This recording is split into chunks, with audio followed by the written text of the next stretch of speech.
Ibada ya kwanza ya mwezi uliopita sikuweza kuwepo, maana wasiojulikana walikuwa wananitafuta. Nikaamua niingie kwanza chocho niwatafute wao kwanza kabla hajanipata.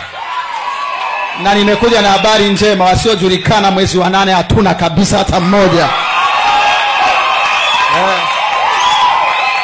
Ninaomba kamera inimulike kuanzia leo tarehe 1/6 mpaka kufika wa 8 hatuna asiyejulikana hata mmoja kwenye taifa hili.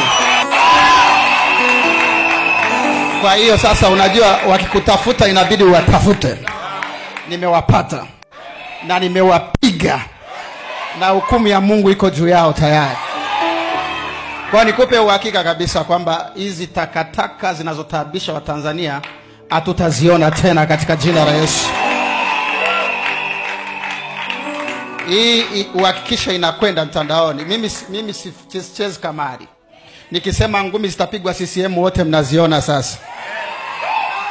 Zinapigwa hazipigwi? Ndogo nyingi. Gwajimanization hamjaiona hadi sasa. Hamjaona bado? Hamjamuona Jerimuro? Hamjamuona Tarimba? Hamjamuona Msukuma?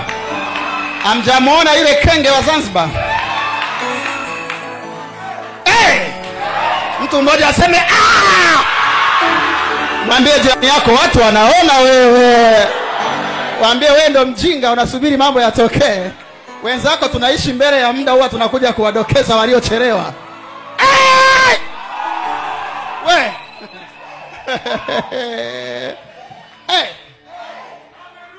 Mwambie jirani yako amerudi sasa.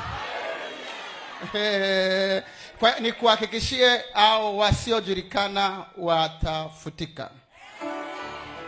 Iko hivi, mambo ni mazito kwenye ulimwengu wa roho kiasi kwamba watu wema na wampendao Mungu wenye maamuzi juu ya mambo haya hawapendi hali inayoendelea. Kwa hiyo sasa, kwa kuwa mambo haya ni ya aibu na yafai, watu wataamua kuyazima, kupoteza ushahidi hizi takataka zilikuwa zimetoka wapi na ni za nani. Kwa hiyo hizi takataka zote zimetumiwa kama punda na zitapotezwa na waliozileta. Nimemaliza. Kaa chini.